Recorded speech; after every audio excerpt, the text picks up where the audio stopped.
What's up, everybody? Jed Johnson here from dieselcrew.com. Of course, you know they call me Napalm. I got another video in the 31 Days of Q&A series for you today. As you know, they're going on all month, so make sure you subscribe so you don't miss any of them. Today's video is brought to you by Crush Total Gripper Domination. It's going to show you everything you need to know about proper technique with grippers, as well as countless drills that you can do to bring your grippers up. All right, today's question has come in many forms over the years. Essentially, how many reps on X gripper before I'm ready for Y gripper? Most recently, I got this comment on an ab wheel training video. Actually, I am not having COC 2.5. No idea what that means. How much reps on COC 2 to the COC 3, sir?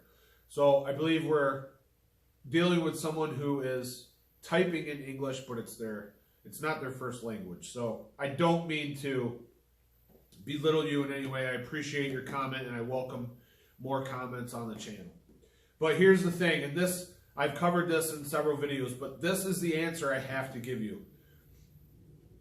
There is no number of reps on a certain gripper that is going to indicate when you're ready to jump up to the next gripper. And especially, there is no number of COC 2 reps that you should be training for in order to get an indication that you're ready to close a COC 3. It just doesn't work that way. To give you an idea, let's say you wanted to bench 405, but all you had was the barbell and one plate, so 135 pounds. There's no number of reps that you can train to do with 135 that will make you ready for 405 on the bench press. What you need to do is you need to get a series of grippers with moderate jumps, and all of your grippers must be rated. That is the only way to do this. Rating is done using a machine that measures how much weight it takes to make the handles touch together. And you have to get grippers that are all rated using this device. And my suggestion is to go through QnA PowerWorks. The reason I suggest that, there's many reasons actually. They use the same system for all of their grippers. They're able to compare grippers from all the different companies. They sell grippers that have already been rated that you can buy, and they will also rate the grippers that you have if you send them in to be rated. And plus, you can buy grippers from multiple brands, multiple companies, get them shipped to you all in one shipment for one shipping rate.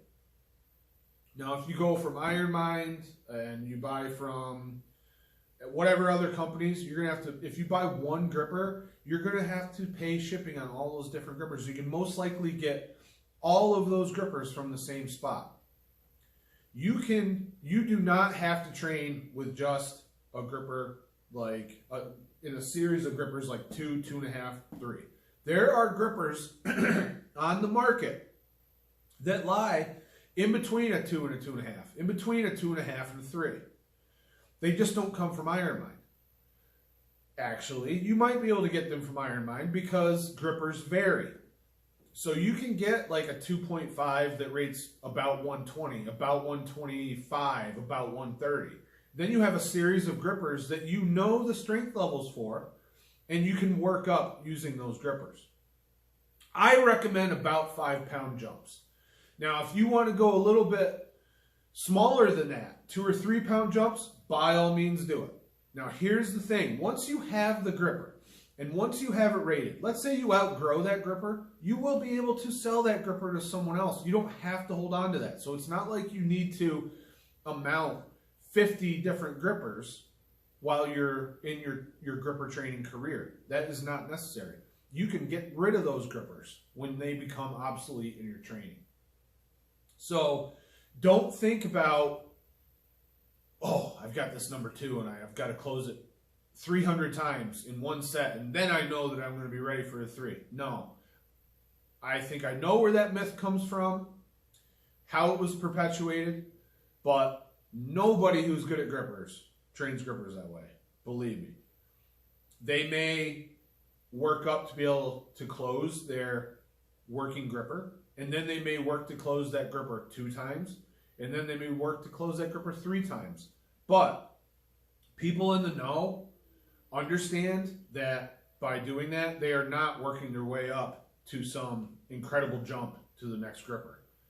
The vast majority of people have an assortment of grippers that they can train on, and they work up systematically, making small jumps in their series of grippers in order to climb that ladder. I've seen people buying grippers, they train on it for a while, they close it, they know they don't need that anymore, they get rid of it. And grippers don't really lose value. In fact, some grippers that used to be very commonplace that aren't available anymore actually have become rare, and you may be able to sell your gripper one day for a lot more than you paid for it. So that is the system that you want to adapt.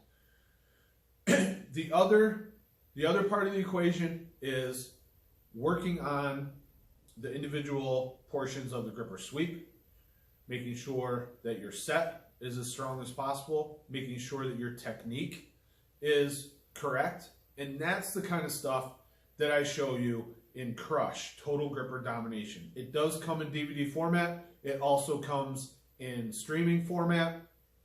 So check out the description box below. You'll be able to pick up your copy of Crush, as well as check out the playlist for this year's 31 Days of QnA.